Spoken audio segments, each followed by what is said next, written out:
What's up, guys? Welcome into another episode of the Wolverine Live Recruiting Show. I'm your host, EJ Holland. Alongside me is my co-host, Zach Libby. We're going to be breaking down spring visitors. Michigan is getting ready to host several recruits as the coaching staff is pretty much complete outside of hiring a running backs coach. So we should see several high-profile targets. I know we've been getting questions about when Michigan will start to build momentum and pick up commitments. The time is now for the staff as they get ready to host some of their top targets. Before we dive into that, Zach, what are you wearing? I want to look more professional on these videos, podcasts. No sweatshirts. It's 60 degrees out here right now. So just a collared shirt. It looks like it's like a rattlesnake, though. I think they're leaves. Oh, so Birds, is that a maybe? play on your Halloween costume where you dressed up as a leaf? Yeah. Next Halloween, I'll wear this with the leaf on my hat. I Remind guess me. I don't know, they want you to eat a sandwich. I think you're talking about the graphic. Oh, well, I thought they were talking about getting you a sandwich, looking all snazzy, getting some finger food. But anyway, before we start tonight's show, the the Wolverine special commemorative issue of the magazine is out right now at the Wolverine ondemand.com. So if you guys don't know, along with writing for the Wolverine.com, we also produce a magazine. So me, Zach, Chris Ballas, Anthony Broom, and Clayton Safey, as well as John Borden, all contribute to the magazine. And we recently released this special commemorative edition of the Wolverine magazine honoring the national champs. You can order today at thewolverine.com and choose from a soft cover or even a book. You can get a hardback cover as well. It's $19.95 for the magazine and $35.95 for the hardback book cover. This is written by the staff of the Wolverine. This commemorative edition celebrates Michigan's remarkable 2023 season and its 24 college football playoff national championship run. Shipping has been included with the prices I just said. Like I said, you can select a magazine version. It's 148 full color glossy pages, or a book version, 144 ad-free premium glossy pages. Both versions include in-depth features on Blake Corum and JJ McCarthy, as well as others from the championship team, exclusive highlights on the dynamic defensive line and the path to the championship, comprehensive game-by-game coverage, stunning photos, insightful columns, stats, and much more. It's a great idea for a gift. It's an awesome thing to have for Michigan fans that you'll want to look back at years from now. So make sure to order extra copies for your friends and family. And also, the Wolverine is contributing 5% of our issue pre-order sales to the Champions Circle NIL fund supporting Michigan student athletes.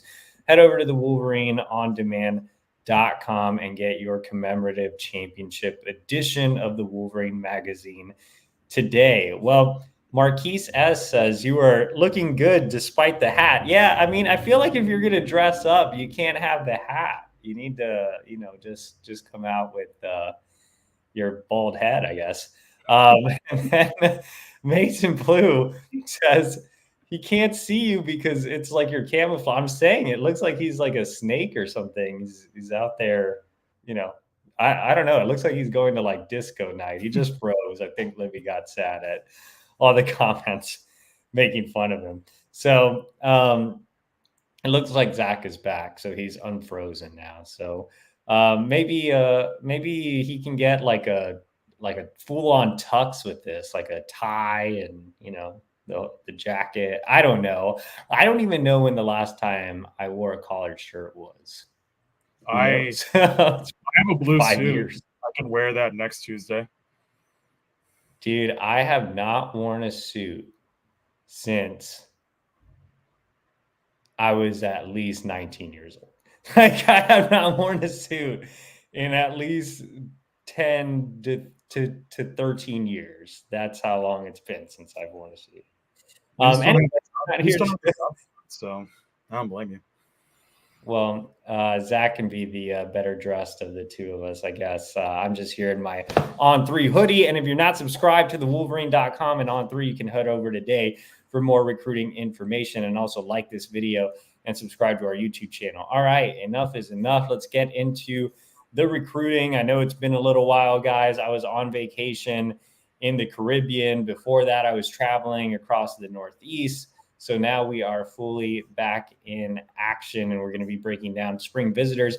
We're going to go position by position, talking about some of the guys coming in that have actually set dates. Obviously, there have been a lot of recruits that have said that they are planning to come, or are in the process of setting dates, especially with the new staff coming in. It's a little bit tricky right now as they reset the priority board, especially on the defensive side of the ball. But we're going to break down the guys that have already set visits. They already have concrete trips planned.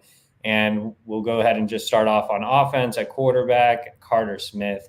Coming in, the leader of the 2025 recruiting classes, coming in the weekend of the spring game. He's actually spending a few days on campus. He's going to watch practice. Obviously, he's going to take in the spring game, but he's really going to be paying attention to how Kurt Campbell works with the quarterbacks. And you see here, Carter Smith, top 200 prospect that committed to Michigan in November. And he is the guy at quarterback. Look, I don't think Bryce Underwood is an option anymore. Husan Longstreet is getting ready to make his decision, and I do not expect it to be Michigan. So, Carter Smith is a guy, and we've talked a lot about his upside. Obviously, he's a dynamic athlete, but he has some work to do as a passer, which he knows, and he's doing everything he can to improve on that this offseason. But a lot is going to depend on how he develops at Michigan under Kurt Campbell. So the spring practice, spring game will be really great for him to see exactly how Campbell works with those quarterbacks in a practice setting, in a more enclosed environment, especially when you look at the guys on Michigan's roster right now. Alex Orji, kind of like Carter Smith, is a plus athlete that needs to work on his throwing mechanics. So how Campbell works with Orji could be a little similar to how Campbell works with Carter Smith. The arm talent is certainly there with Orji. The arm talent is certainly there with Carter Smith as well. It's all about refining their technique, their footwork, their throwing motion. And so I think it'll be a great opportunity for Carter to see that. It'll also be a great opportunity for Carter Smith to be a vocal recruiter. Michigan hasn't really had a vocal recruiter at the quarterback position leading the class since J.J. McCarthy, who's already going in the NFL draft. So it's been a while. Michigan had some, had a project take, and Jaden Denegal had another project take, and Dan Villari. They landed Alex Orji late on signing day. Obviously, they got Jaden Davis last cycle, but he was pretty quiet. So I think it's a great opportunity for Carter to establish himself as that vocal leader. I spent a lot of time with him in Florida, and it was great getting to know him. And I think he's a guy that, when he wants to, and he can turn up his personality, I think a lot of guys will gravitate towards and want to play with. So, I think it's great to get Carter Smith in for not just the spring game, but, multiple days. I talked to his dad, and the expectation is for him to be on campus for a few days. I know some underclassmen quarterbacks are slated to come in. Zach, do you briefly want to touch on those guys?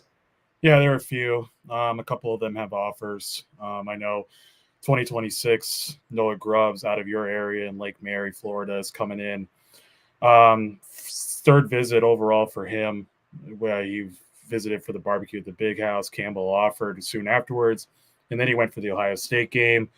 He's one that is very high on Michigan, and I know his private trainer, Balin Trujillo, is as well. Another one, Daniel Mielke out of Southern California. He is in the 27 class, one of two quarterbacks in that class with an offer. Campbell offered on his first ever visit, which occurred this past June. He also is a quarterback that Campbell brought in for the Ohio State game. Originally, Daniel wasn't planning on visiting Ann Arbor. He saw it twice, and he got a good idea, but he does have a scheduled visit to Notre Dame, and if people don't know, it's about a 4-hour distance between the two schools. So once he wraps up in South Bend, he'll take the drive over to Ann Arbor in the early April to, meet with Campbell again and see the quarterbacks in action. A quarterback that we both are eyeing, you just saw over the weekend at Battle New Orleans, 2027 quarterback Trey Taylor out of Chicagoland. This is a kid with a lot of familiarity with not only just Michigan and Ann Arbor, but Southeast Michigan, right? He is associated with Sound Mind, Sound Body, the Detroit-based recruiting exposure and training service that has produced guys like Samaj Morgan and Donovan Edwards. Trey Taylor is expected to be there twice, including for the spring game. So once he wraps up his spring game visit, he will have double-digit unofficial visits to Michigan, and he hasn't even started his sophomore year, and that's why Michigan has a 75% chance of landing him. Trey has a lot of, he's told me, and I know he's told you the same, that, he's gotten the comfort enough to where he can walk around Ann Arbor himself, and he has a lot of connections with the school. I mean, the family of Samaj Morgan is close with Trey. He's considers all the guys at Sound Mind, Sound Body that have gone to Michigan to be big brothers. He has the same quarterback trainer as Bryce Underwood and Donovan Dooley. And Dooley has told us a number of times just how great of a job Kirk Campbell has done in recruiting his quarterbacks. So he's one to look out for. I know his height and weight might not indicate that he's a power 4 quarterback, but I know we've both seen him this offseason, and he's about 6 foot, 6.5 feet, and 160 pounds. So he continues to grow.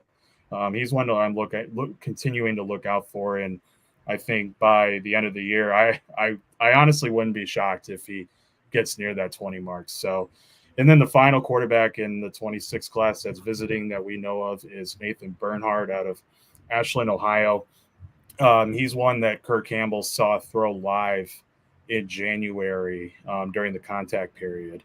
Doesn't have an offer, but he is a 4-star on, I believe, 2 of the 4 major primary recruiting services. Yep. And, he has a good offer sheet so far with Penn State and Michigan State, one of the early ones to issue an offer.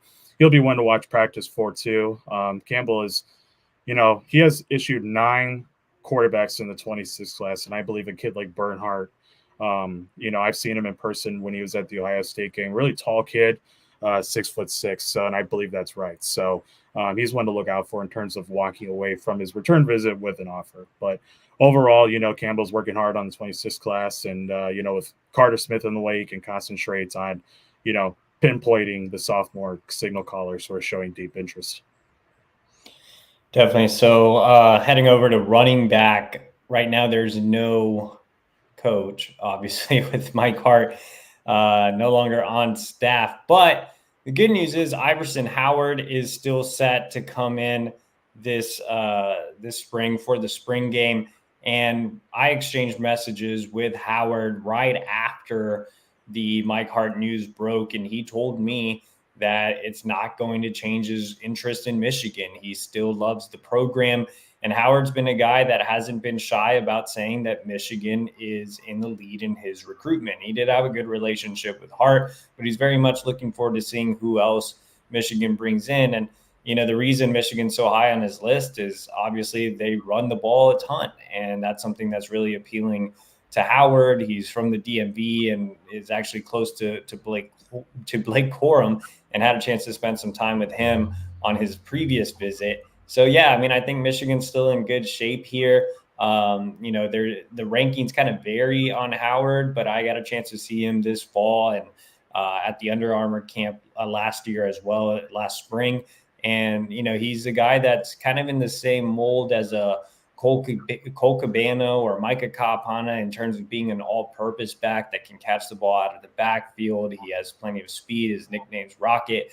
So he's a really good change of pace back and would be a really good complement to a guy like Jordan Marshall, who's more of a bell cow. When it comes to Howard's recruitment, he kind of keeps it pretty quiet. It seems like the school he talks about the most is Michigan. So if the Wolverines can find a running backs coach that can connect with Howard by the time he visits, which, that's an entire month for Sharon Moore to find somebody before Howard steps foot on campus. I think the Wolverines will continue to be in a strong position for him. But am I right? He's the only running back scheduled to come in, Zach? So far, yes. Yeah, I think that's it. So we'll see who else Michigan brings in. I know some other backs are interested in coming in, but they might be waiting around to see, who the Wolverines hire to replace Hart. Let's talk about some wide receivers. Two big ones that I'm pretty close to coming in, two top 100 wide receivers. Let's start off with Quincy Porter, my personal favorite in the class. Michigan is desperate for a big-bodied wide receiver. Quincy Porter offers that. 6'3", 190 pounds. He's a guy that can stretch the field. He runs routes like a small guy. He has good speed as well. He was a track kid early on in his high school career. When I saw him live, he scored like 4 touchdowns against a really good Iona prep team. And, he kind of reminds me of like a Terrell Owens type once he bulks up a little bit more and adds some weight, just in terms of how great of a runner he is in the open field, how he can break tackles, how he can stretch the field vertically. So he's much more than just like a red zone presence. He's not just a jump ball guy. He's way more than that. I think he has a lot of tools in the toolbox, and that's what makes Porter one of the highest ranked wide receivers in the class. He's a top 10 guy for everybody except for rivals. He's on the border of being a 5-star for On3. So just an elite talent. And I think this is a recruitment that Michigan can win. He's been on campus in the past for the barbecue at the Big House. He hasn't visited many other schools. In fact, the only 2 schools he visited in the winter were Florida and Florida State. But I think Michigan's done a really nice job of recruiting Porter. He has a great relationship with Bellamy. They just have to knock it out of the park when he visits on April 4th, I believe. And Michigan also playing host to fellow top 100 wide receiver Talon Taylor out of Chicagoland just a few days later on April 7th. Now, Talon is the guy in the profile pic that I guess people said needed to eat some sandwiches. He is 6'1", 165, so he is on the thin side.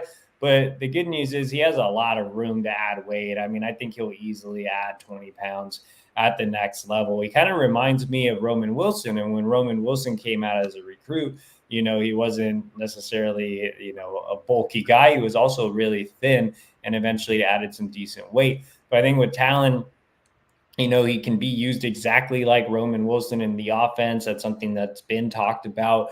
He's a guy that has really good length, so really great catch radius. He runs really good routes as well. I would say he's an elite level route runner.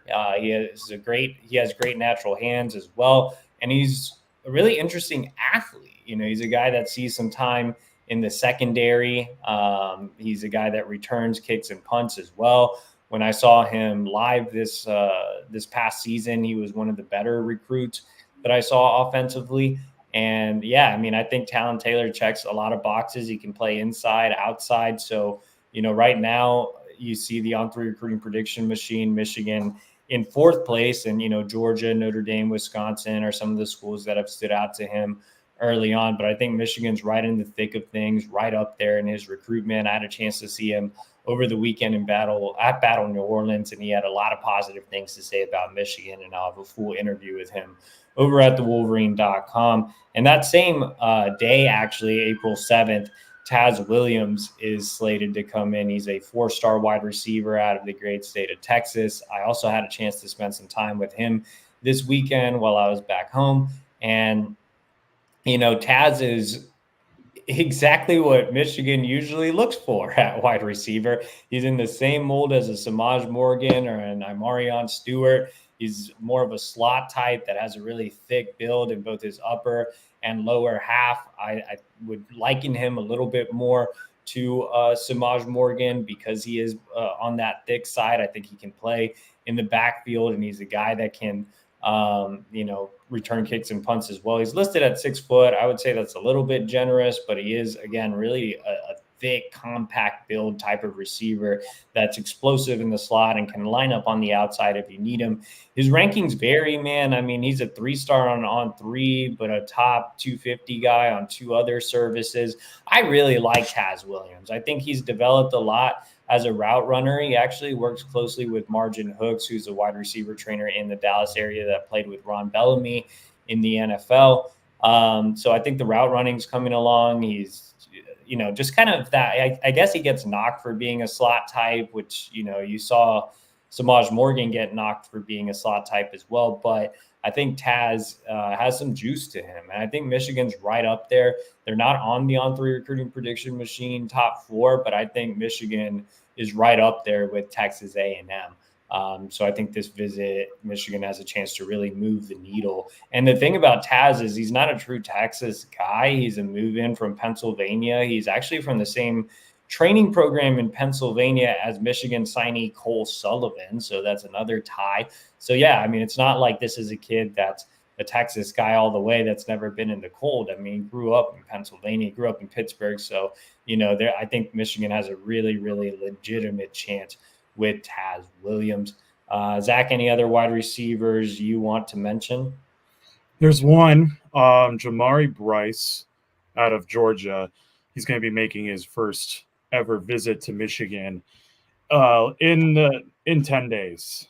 He's one that Michigan recently entered the mix for. In fact, last time I checked, Michigan was the latest Power 4 school to enter the mix for this kid. A 3-star listed as an athlete. Ron Bellamy, and delivered the offer to Bryce. He's one that I'm going to keep monitoring. Obviously, Bellamy has prioritized a litany of top 100 wide receivers, including some that you've mentioned. So it'll be interesting to see what happens after this visit. This is a kid who has a Georgia offer, an in-state offer. So that's always a tough poll. But, if this is a recruitment that Bellamy prioritizes, I could easily see him, continue to show a lot of high interest in the Wolverines. Yeah, I've been told actually that Michigan really values him as a slot as well. Let's go ahead and move on to tight end. I did a lot of wide receiver talk. So Zach, why don't you just briefly mention the tight ends? Only a couple set to come in so far. Yeah. So right now, the one to keep an eye on is Hayden Bradley out of Powerhouse Buford High in Georgia. He will be making a 3-day visit actually at the beginning of April, starting April 5th. Hayden Bradley, he was one that got on the radar of former safeties coach Jay Harbaugh when Harbaugh stopped by Buford during the contact period. Bradley met Harbaugh. Harbaugh ended up sending film to Grant Newsome when he was still tight ends coach at the time. And then, less than 24 hours later, Newsome and Bradley got on the phone. Bradley also was able to get on the phone immediately upon new tight ends coach Steve Casula's official announced hire, which took place last month. Bradley was one of the first to hear from Casula. And, based on what I gathered, overall impressions went really well during that initial conversation. Michigan, this is going to be Bradley's first visit. A 3-day visit is going to be great just for him to see just how well Michigan utilizes its tight ends. When I first spoke to Bradley, I think he went in depth about Colston Loveland for about a couple minutes. I think the impact that Loveland and, guys like AJ Barner and even Luke Schoonmaker, I think the impact that they've had for Michigan, the secondhand impact in recruiting is just phenomenal when it comes to tight end recruiting. I mean, Michigan already has a tight end commit in Eli Owens. And, I think for Eli's trajectory, him being an H-back role, I think Michigan can land at, 2 more guys, guys who can line up in the slot, inline guys, versatile. Hayden Bradley provides that for a school like Michigan in those 12, 13, personnel sets. Michigan's going to end up, battling with a couple of Power 4 schools. Florida recently hosted Bradley for an unofficial visit. Penn State is expected to bring him in for an official visit in June. So I can easily see Bradley returning in June if this 3-day visit goes well. And overall, I feel like this new staff too is prioritizing Georgia, and especially at a school like Buford, which produces numerous power forward kids at the next level. So he's one to look out for. And then one guy in your area, Marshall Pritchett, out of Raven Gap, Nakuchi. He's going to be returning March 18th. A kid who saw the Purdue game in early November. I think there was a lot of Michigan was really trending. I feel like after that Purdue visit, and then Casula is in contact with him too. This is an opportunity for him to see the tight ends live in a more personal setting compared to a game day. So he's going to be one of the first ones to be up there on March 18th, this upcoming Monday. So we'll see what Michigan can do with that too. But overall, Steve Casula is in contact with plenty of tight ends. If you follow the Wolverine.com, you'll know how many tight ends have confirmed with us that Casula is in contact with them, and he's wasting little time in making sure that Michigan continues its success with tight end recruiting, because we know they have recruited at least two tight ends, or signed two tight ends these past two cycles. So look for that to do the same this year. Let's go ahead and hit the offensive line, and there are a lot of names here. One that really stands out to me is top 100 offensive lineman Michael Carroll. He is a guy that has really seen his stock rise over the last couple of months. On3 recently ranked him in the top 100. I've been banging the drum on Michael Carroll. I think he's one of the premier guys on Michigan's offensive line board. He's a prospect that is 6'6", 300 pounds. He plays guard at the high school level, but I could see him bouncing outside to tackle in college. His mother played basketball at Michigan State. His dad played football at Penn State, but it seems like Carroll is really gravitating towards Michigan. I wouldn't be surprised if Michigan had the lead going into his visit this spring. So I think Michael Carroll's a guy that Michigan fans should get extremely excited about. He's not only scheduled to come in for a spring visit, he's already locked in an official visit as well. He's set to make a decision in July. Grant Newsome and Sharon Moore have done a fantastic job of recruiting him. And so, yeah, I really like what Carroll brings to the table, and I like where Michigan stands. Some other notable guys that I'm close to that are coming in. One's Caden Strayhorn. We talked about Michigan State legacies. Caden Strayhorn is one. His father played at Michigan State and is still a Michigan State personality, but he's a prospect that has a really strong connection with Sharon Moore, who served as his primary recruiter before taking over as head coach. And with Caden Strayhorn, he's ranked as a 3-star, and he is a Michigan State legacy, so Michigan fans might not be super excited about him. But I'll tell you one thing: I think Caden Strayhorn might be the best center prospect in the country. That's what I look at him as. And when I saw him in game this fall against Philadelphia St. Joseph Prep, I mean, he went against a defensive line that had multiple D1 guys, and he was serving up pancakes. He was extremely physical. He knows how to finish blocks. He played a lot of tackle, but like I said, I'm looking at him as a center prospect, and I think he's really, really valuable there.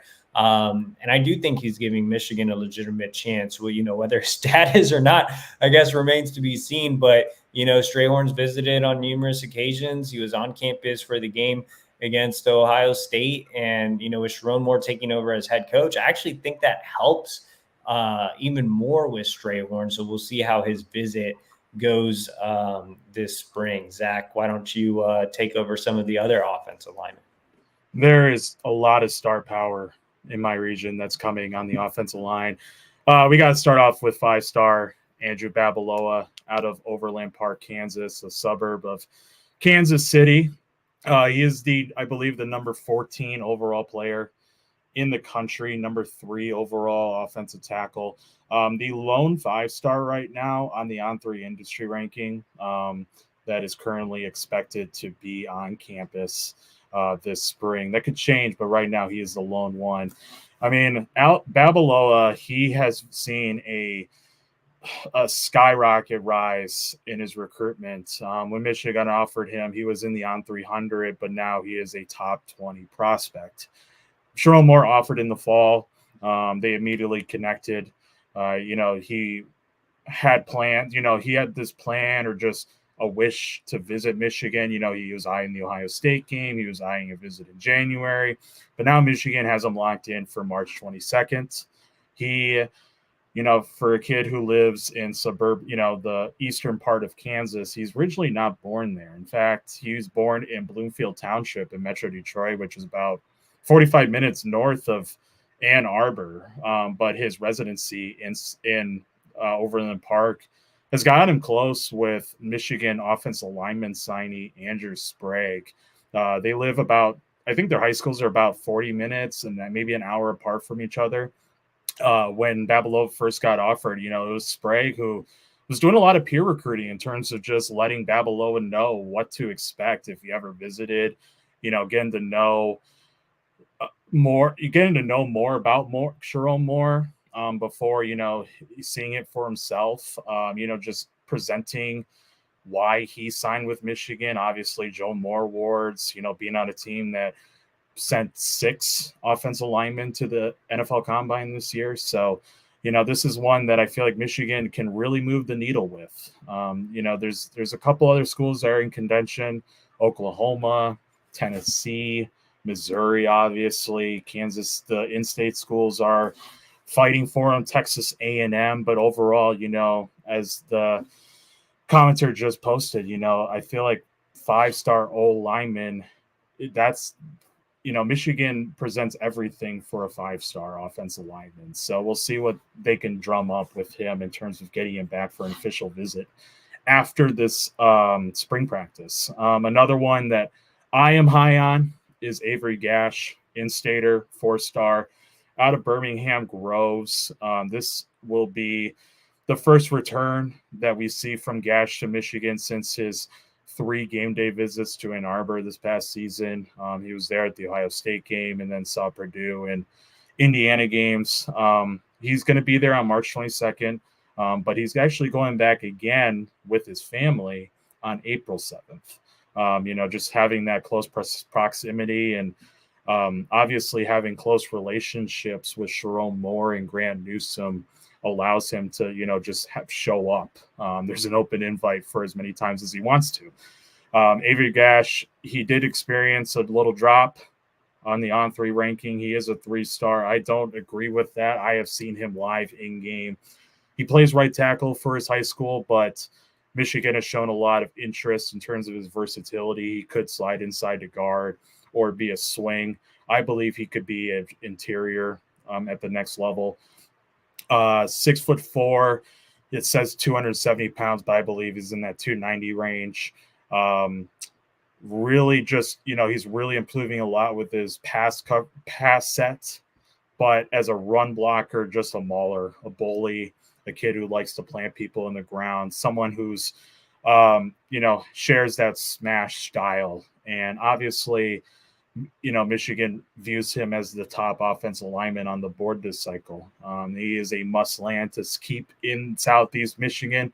Michigan State, with their new coaching staff, has ramped up its efforts with Gash, who's a legacy at that school. Ohio State is in the mix, same with Wisconsin, USC, and Georgia, Penn State. But, this is an absolute must, and I feel like Michigan is in a very good spot heading into his official visit slate where he will commit soon afterwards. Another one that I want to mention, actually, there's a couple, actually. Jack Lange, on 300 offensive tackle from Eureka, Missouri. He goes to the same high school that actually produced Hassan Haskins. This will be when Jack Lange returns on March 30th. It'll be a second visit to Michigan. He was there for the Ohio State game.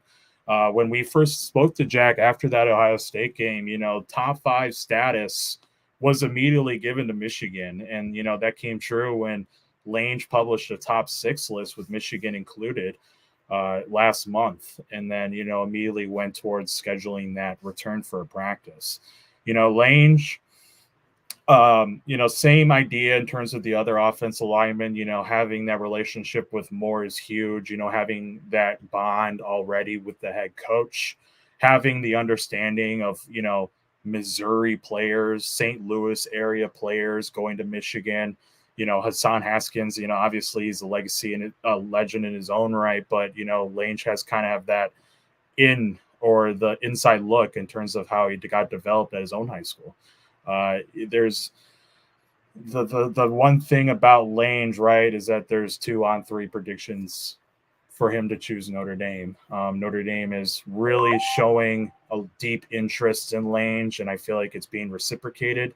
The one thing about Notre Dame right now is that they have 3 offensive tackle commits in the 2025 class. So if that can be pitched in terms of just being the leader or the face of an offensive line that's won 2 Joe Moore awards in the last 3 seasons, I feel like that could work in Michigan's favor. But right now, to fight for pole position, Michigan's going to have to battle with Notre Dame. And then 2 more, both in the 2026 class that I am high on. First one is Greg Patrick out of Portage, Northern Michigan, an in-stater on the west side. This will be his 3rd return to Michigan. He was there in the summer to tour the facilities, and then he got offered by Jerome Moore on his visit for the Rutgers game in September. Before Moore actually got elevated as head coach, he stopped by Portage Northern to meet with Greg. He is, like Gash, a Michigan State legacy. In fact, his father played for the Spartans in the early 2000s. Obviously the Spartans are making sure that legacy status, is alive, continues, but there's a lot of interest, and Patrick is staying open in his recruiting process, and his family is showing a lot of openness and making sure that his decision is his own. In terms of top prospects in 2026, Greg Patrick is certainly in the conversation along guys like CJ Sadler and Marcello Vitti. So we'll see. This could end up being an in-state battle that we're going to be following for quite a while. And then finally, the last guy that I want to mention on the offensive line is Tyler Merrill, top 100 offensive tackle. I believe he's number 6 overall offensive tackle in the 2026 class. A monster of a kid. I think 6'7", 300 plus pounds, right in the heart of Pennsylvania. He comes in an area that is actually a recruiting area for both Kurt Campbell and Grant Newsome, right in central Pennsylvania. Merrill visited Michigan the first time in late June for the big man camp that Michigan hosts, and that's where his performance landed him an offer from Moore.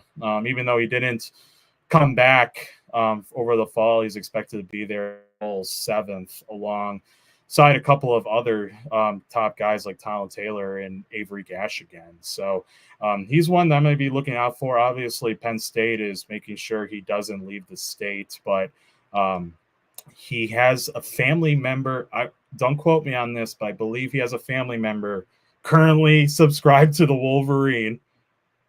I believe it's his great aunt. I want to confirm this. I tried when you were on vacation. I just couldn't find it. But he does have someone on his family that attended Michigan, and obviously there's a lot of interest to play for a coach who has so much success over the years with developing offensive linemen to the NFL. So he's going to be an important one for next cycle for sure.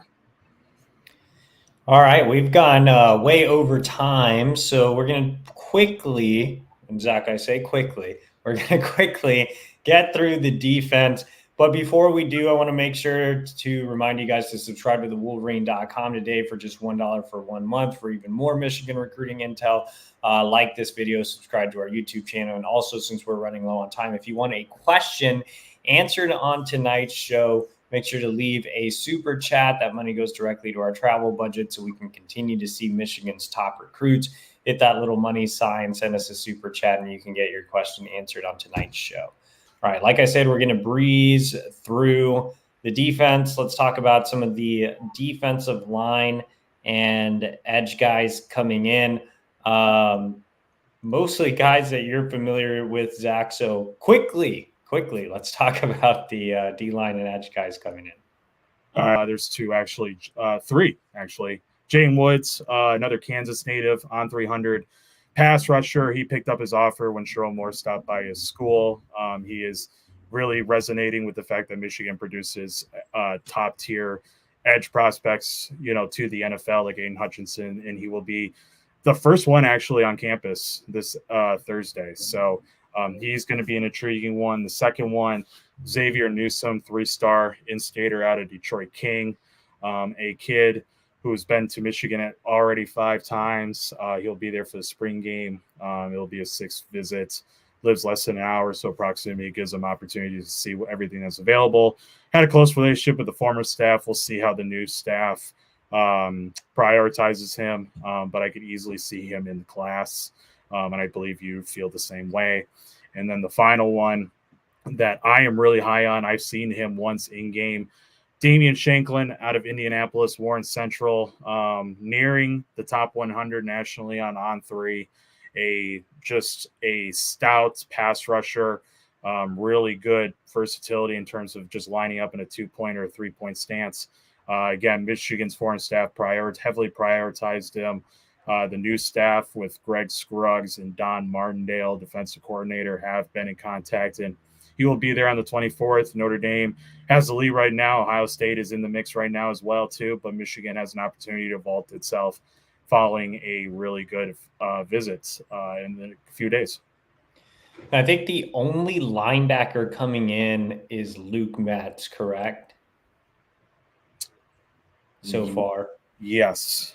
Yeah, so far the only linebacker set to come in is Luke Metz. He's a new offer out of Georgia, so we'd expect a lot more linebackers to schedule visits. There's been guys like Kamar Archie that said he's going to come in, but Luke Metz out of Georgia, Brian Jean Mary has spent a lot of time recruiting in Georgia from his previous stops.